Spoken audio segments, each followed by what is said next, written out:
Good afternoon, everyone. Welcome back to Dojo Live. I am Tulio Siragusa, and today is Thursday, April 1st, 2021.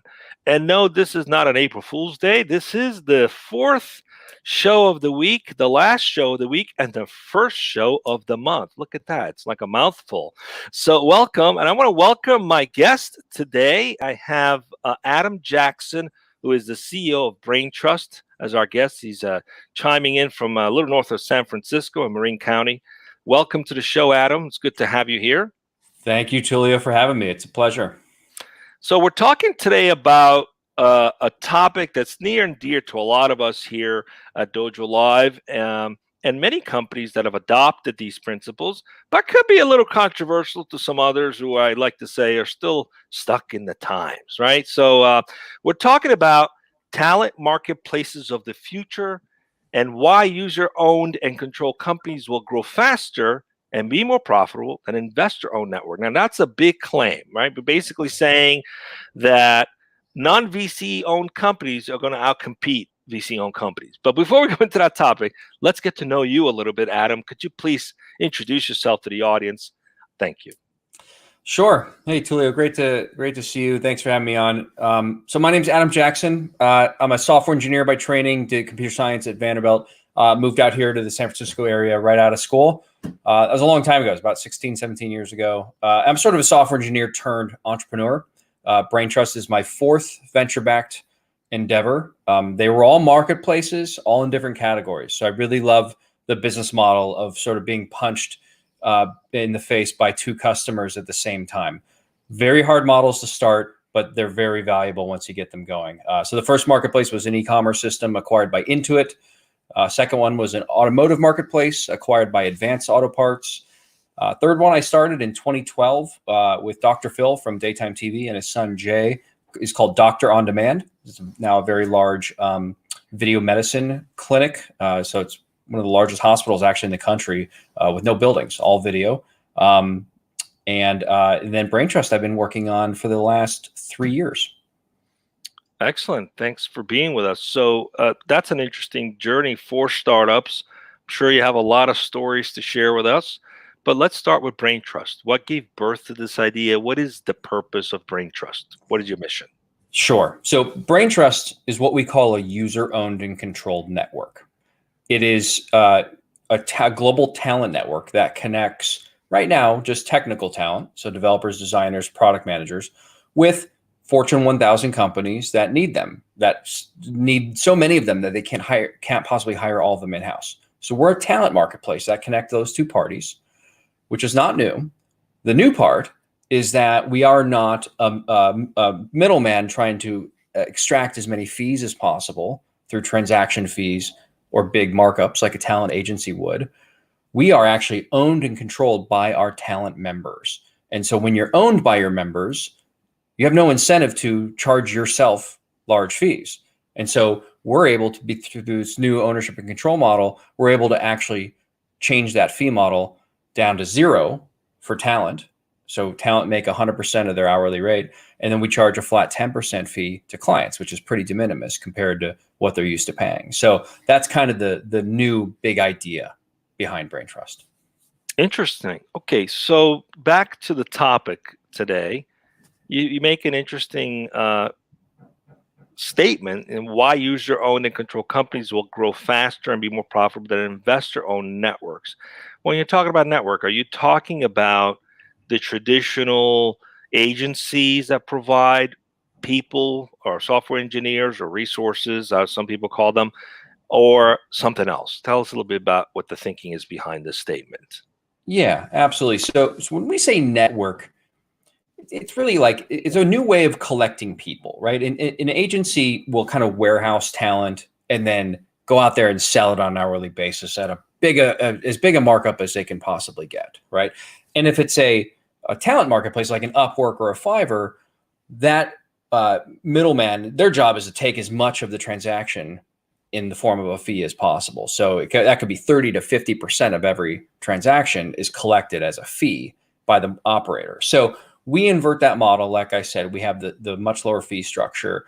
And here's why, right? So The old way of doing things, where you have a high rake marketplace, it creates misaligned incentives, right? So as these companies are very expensive to build, they require billions of dollars of venture capital, and if they're lucky enough to get big, think the gig economy companies like Uber, DoorDash, et cetera. If they're lucky enough to get big after raising all that money, the investors are going to need a return, rightfully so, right? They're the ones who took the risk. But where's that return come from? It comes from the people who make their living on the network in the form of fees.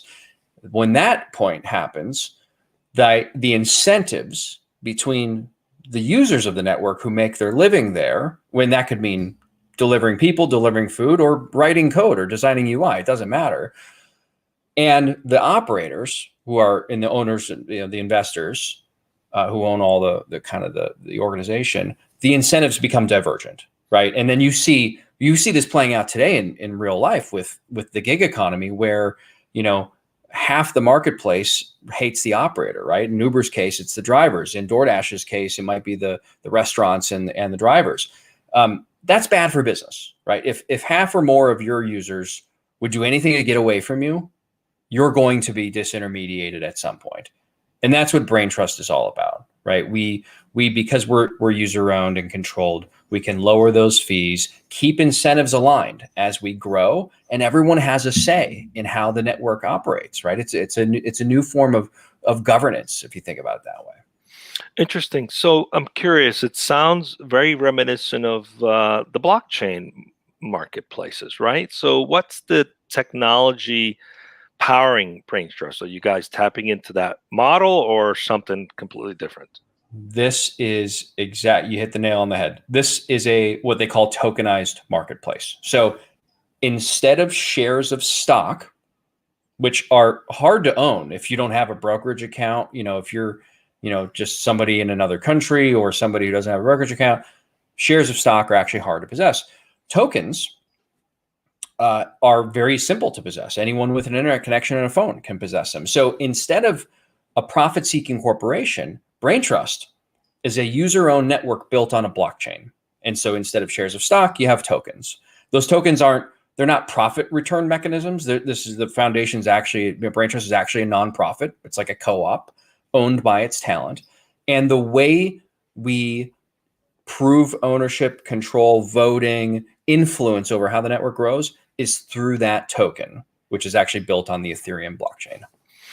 Fascinating. We had a guest about 2 years ago, Ultra, which was disrupting the gaming industry by creating a similar marketplace where gamer developers can go direct to the end consumer and eliminate the middle people, the middle companies that are basically not sharing the wealth with those guys who are creating the games. And I was just blown away by this because it's really empowering the individual to connect directly to the end users, who otherwise would have to make significant investments to create that vehicle to sell or to gain access on their own. So do you see this also? So it looks as though you've created this for the talent space. Do you see this in other areas that could be emerging as well? What are some of the other areas you think are prime for creating this similar transparent and direct access kind of marketplace on blockchain? Absolutely, Tulio. So with Braintrust, we're building what we call a protocol for work. So we're open sourcing the software. The token will be publicly available. And we started in this kind of narrow but very deep category of connecting technical and design talent with big companies that need them, right? It's a great place to play because it's basically an unlimited TAM. We will, in the future, using these rails and this token and this infrastructure, move into other knowledge worker economies. So think about accountants, legal, regulatory. Basically, anyone who sits in front of a computer basically can adopt this model and disintermediate, big agencies, firms, and that kind of stuff. And so we think this new user-owned model, user-controlled model, will be, the future of all information workers. Yeah, I can totally see that. I mean, there have been predictions about what would be the next age, right? We went from the information age, what was next? And really, it's the era of the self. But you need vehicles to make that possible. So How has COVID-19 and the pandemic enabled this business to thrive or otherwise? Has it been a contributor to your growth? And do you think some of it is temporary, or do you think some of the changes that have occurred are not going to change? They're going to stay. What are your thoughts on that? Well, let me tell you a funny / scary story that will from the last 13 months or so of Braintrust's history that will answer this question illustratively. So we spent all of 2019 building the Braintrust platform, and we decided to get into private beta our first month, January of 2020. We had 3 or 4 clients, and then we're adding 3 or 4 a month, and had a nice first month in January, and then we doubled revenue in February, and we were on track to double in March. And we're actually we're going to plan on doing some press, some public launch press on March. I think it was March 15th. That was the day California, most of the country locked down that day, and Right. And the markets were in free for all, and it was horrifying, right? As a startup, we're like, uh-oh. And all of our clients kind of called and said like, hey, we're pausing all the projects right now. Like, let's see what happens. And we're like, oh shoot, this could be the end of us. What a time to be in a small, unprofitable startup. And so it was scary. Everybody, we kind of cinched our belts and battened down the hatches and got ready for a storm. Who knows how long it would take. And we just raised a seed round, so we were in good shape. But and then a couple months later, so April 5th, revenue was down 50-60%. May was terrible. And then in June of 2020, our clients started calling back and saying, look, we're all still here. Like, the company's doing okay. We didn't lose our jobs. It's kind of like we're being told it's kind of business as usual. Oh, but we can't get into our offices, and we may never get back into our offices. So we're being told from management that we're now a distributed remote company. And so that's what Braintrust does, is we put remote engineering teams into big companies, right? We're the distributed engineering team people. And so it went from this kind of like, yeah, we know we'll eventually get some remote teams pre-COVID to, oh my gosh, we can only use remote teams now. So it ended up being a giant tailwind. And I'll tell you, like, when my partner Gabe and I were out selling this thing, in 2019, trying to pre-sell clients, we'd go into a big client and say, look, you've got 300 aging jobs on your board for IT people. You're never going to fill these. You got to look outside the 4 walls. And we would be met with a sort of an anachronistic thinking of like, yeah, that, we'll try that someday, but we really like butts in seats. We like to look over shoulders. We want people in the office here. And that just disappeared in March of 2020. It's gone. And I know if people will go back to the office, but I think the whole world has learned, like, you can do most of this stuff remotely, and people prefer it, right? We've polled our users, tens of thousands of people, 80+% say they'd go back 1 day a week or so if they had to. So, we were lucky, right place, right time with this thing. And I think a lot of this kind of stays where it is. So, Adam, how are you seeing this unfold with clients? Are they choosing the agency or is it a hybrid? Because I'm thinking, just playing devil's advocate here, I mean, one of the values of professional services companies is that they will vet the talent, they will interview, they will do a lot of the heavy lifting, and then figure out how to line up the talent based on the requirements. So there's some work and value that they create for the fees that they charge. I think that's fair to make that statement. No doubt. So is it one or the other, or is it to look at this more of a hybrid model? It says, go with the strategic partnerships you need to get the discrete, important work done, but the extra stuff, this is an approach that gives you the ability to ramp up and down as needed. Where are you seeing this sort of evolving in the marketplace right now?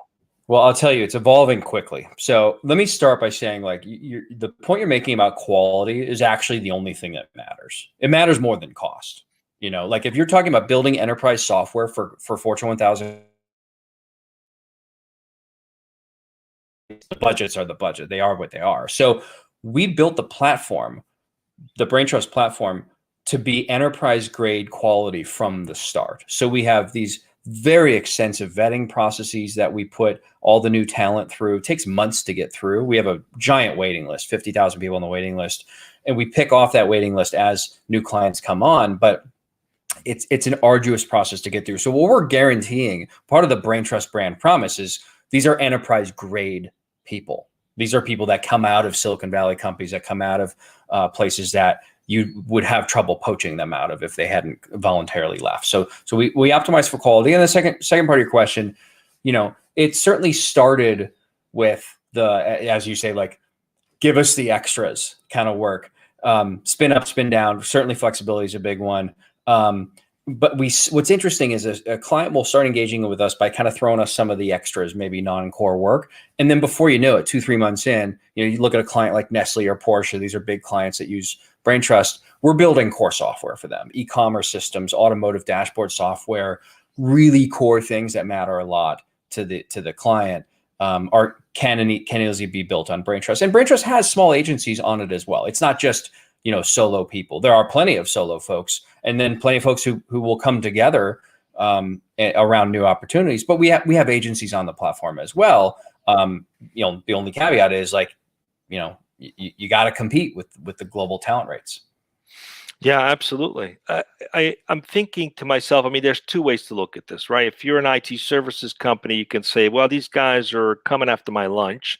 Or you could say they actually credentialize the idea of globally distributed team, because the more people get used to that model, the more they're able to adopt it across the board. Speaking of globally distributed team, how is it shaping up right now, your network of talent? Is it predominantly US based, Latin America, Asia? How is that shaping up? And the clients you serve, are they mostly in the US or also in Europe? How's that shaping up so far? Sure. So client side, I'd say we're 90% US, 10% Europe. These are big companies, right? The big, we have big banks, big apparel companies, car companies, things like that. On the talent side, I'd say 50-60% US, and then the remainder Europe, a little bit of South America, a little bit of Southeast Asia, but all English speaking. We haven't even gotten started on the talent pools in Asia yet. That's just a whole nother world there. But the remainder would be Europe. So do you think, for example, Europe is a big opportunity? The employment laws there are a lot stricter than the US, right? You hire someone, in places like France or Italy, or even in Germany or Spain, you can't just change someone at will. They don't have employment at will there. The laws are a lot more in favor for the employee, the people. How does that align with these kinds of offering? Do these individuals that get hired, because you're facilitating a direct hire in essence, are they still considered contractors, or they actually become an employee? How's that working out? Yeah, this is a great point. And it's important to both sides. The clients care quite a lot about this, as do the talent. And so it's all contract stuff on Braintrust. The clients are looking for flexible spin up, spin down, as are the talent. Even more. I mean, frankly, like, the clients would probably love to have some of these folks in-house. The talent overwhelmingly they're operating their own little consulting businesses, right? And they use Braintrust as a network to grow their business. But yeah, these folks, they're one man or maybe 5-person shops. They've got their own little LLC or whatever it is. So it's all pretty much contract right now. Once in a while, someone will jump over and get hired, and that means less, revenue for the Braintrust network. And like, agencies would charge you like a 50% hiring penalty or whatever for that, and we don't do any of that stuff, right? I mean, why do we want to penalize our talent when we're owned and controlled by our talent, right? Like, we're happy for you if you want to go and get a full-time job. That's fine. And so we don't want to be friction for any of that stuff. Okay, so let's talk a little bit about the company culture. You mentioned a few times we're owned by the talent. What does that mean? Do they get shares into Braintrust for being part of the network, or they have a say at the table on how the network is shaping up? Can you share with us what that means? For sure. Yeah, this is a great question. This is the new part, right? This is the relatively new model. So there is no company, Braintrust, and therefore there are no shares. Braintrust it's what we call in economic terms a public good.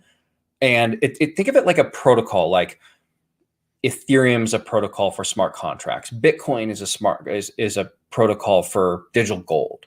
SMTP was the protocol that email got built on, right? And so what we do is we're protocol for work. And so there's no company, it's a nonprofit, there's no dividends, there's no profit sharing because there are no profits, right? It is meant to, it's a public good that connects talent with enterprises. And so where the token comes in, what does that mean? Being user-owned, user-controlled, is you've got control over the network. It's one token, one vote. The only way to get the token is to help us build. So write code, build a design, invite talent, vet talent, bring on clients, onboard them. All the things that like we would hire thousands of employees to do, we just have the community do. And we only have like 15 employees. So what that token does then is gives you a say over the network, just like you said. So now a skeptic may scoff, and we had, many question us on this, like, who cares about governance, right? Like nobody votes their Facebook shares. And even if they did, it wouldn't matter because only one guy's vote matters over there. Well, that is not the case here. And who cares about governance? I mean, ask the people who make their living on a network who cares about governance. There's so many examples of web-enabled marketplaces abusing one side of their marketplace. The most recent one, DoorDash, if you remember, rolled out a tipping feature where you could tip your Dasher after he leaves your food. And they decided after a full year of tipping in 2019, they're just going to keep the tips and book them as revenue. Well, if DoorDash had been built the way Braintrust is built, where it's controlled by its users, that would have been impossible. They would have had to put a vote up and say, hey, should we keep all of your tips? Vote yes or no with your tokens. And so Braintrust, our users can now control what the fee structure should be, which other categories should we be in, how hard should it be to join, all the things that like you would care about if you make your living here. I'm listening and taking notes. Some of us are part of a movement we called radicalpurpose.org and Society 2045, where we're trying to figure out how to create this co-owned new paradigm of business where it's not one or two people who dictate the fate of hundreds or even thousands of people, but it's a shared and co-owned model. And it sounds as though you guys have cracked the code on that. How many other companies are running this way that you know of? And do you think this could be something that can be adopted easily? Or is it only applicable if you're a new company? Like most of the established companies, would they convert into this model? How hard would that be? And what are the benefits in terms of profitability with this model? Yeah, well, lot of good points in here. It's hard for an existing for-profit company to convert to this model because you're essentially converting into a nonprofit. Now, I'll tell you now, like people are like, why are you doing this if it's nonprofit, right? This isn't a fully philanthropic endeavor here. Like there's economic reasons to do this. Our talent are very much for-profit, right? Whether you're a solo designer or you're an agency, those are very much for-profit entities using Braintrust to grow their business and access new clients that could never touch a high fee marketplace, right? So this user-owned model is about growing the pie and dividing it into finer slices across more people, right? It's just better for business. This is not a socialistic enterprise, even though it sounds that way. I'm far from being a socialist. This is actually just better for business, right? When you have a middleman extracting disproportionate value from a network than the value they provide, which is the case for most web-enabled marketplace operators, they're taking more value than they give. You're going to get disintermediated. And so I don't see a lot of, I don't think Uber is going to tokenize itself. I think you're going to see a driver network pop up that is tokenized instead of shares. And those tokens can be earned by, by keeping a 5-star rating and inviting riders and drivers and growing the network. And then all of a sudden you've got this nice, valuable driver network, owned and controlled by the drivers. Right. And then who needs Uber at that point? And that's what Braintrust is doing in just this very adjacent space. Brilliant. Do you see the newer generation be more open to this than, most of us have come from the command and control structures that have been around, hierarchy, the fiat hierarchy that are still around, very prevalent. And there's a lot that are sort of waking up to saying, this is not okay. This is not the way of the future. This is not dignifying. There's got to be a way that's more impactful, more you feel like you belong and you can make a difference and not just be told what to do. Do you feel the newer generation are more likely to stick with something like this than something else? Do you see Look, a risk? I don't think this has anything to do with age or generation. I mean, we represent a migration from hierarchies, corporate hierarchies, to networks, flat networks that mold around and get into new opportunities quickly, where hierarchies move slow. And look, I mean, folks in our generation and older, like, to know a hierarchy is to hate one. Right? Like, I don't know anyone who loves being in corporate America. It's a crock of shit. So young people, I don't think young people care. I can't speak for them, but I think young people are going to go where the opportunity is, and we're certainly bringing new opportunities to bear. But I think anyone who spent any time in corporate America knows, like, this is going to be a better model. You have better flexibility, it's better for companies, and it's better for talent. It's truly a win-win, right? It's, these big companies, there's lots of issues with having hundreds of thousands of employees, and to allow more people to unbundle and become free agents, I think is positive for everybody. Brilliant. All right, let's talk a little bit about what it's been like. This is your fourth startup. How has this been different? What's been the journey? What's the journey been like for you? Anything you've learned differently about yourself going through this startup now?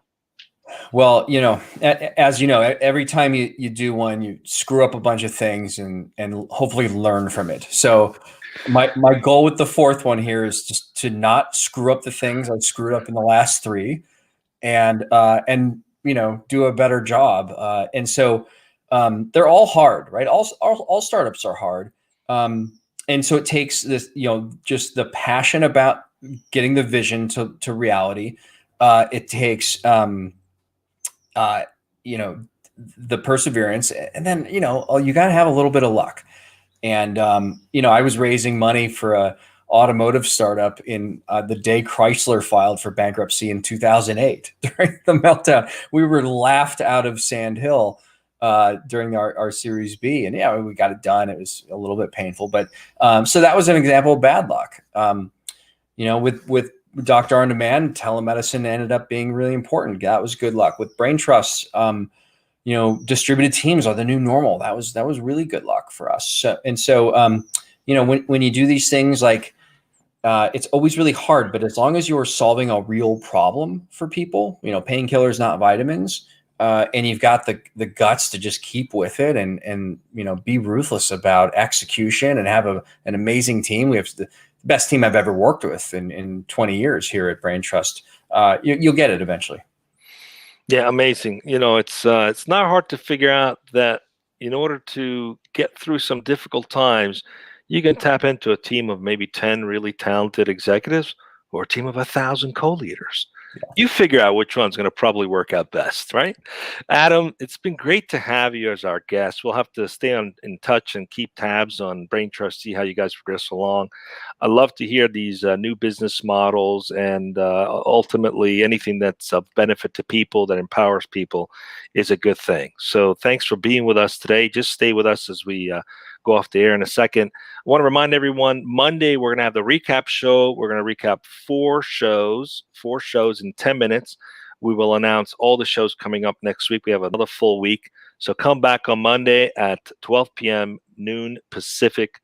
Until then, have a great weekend and stay safe.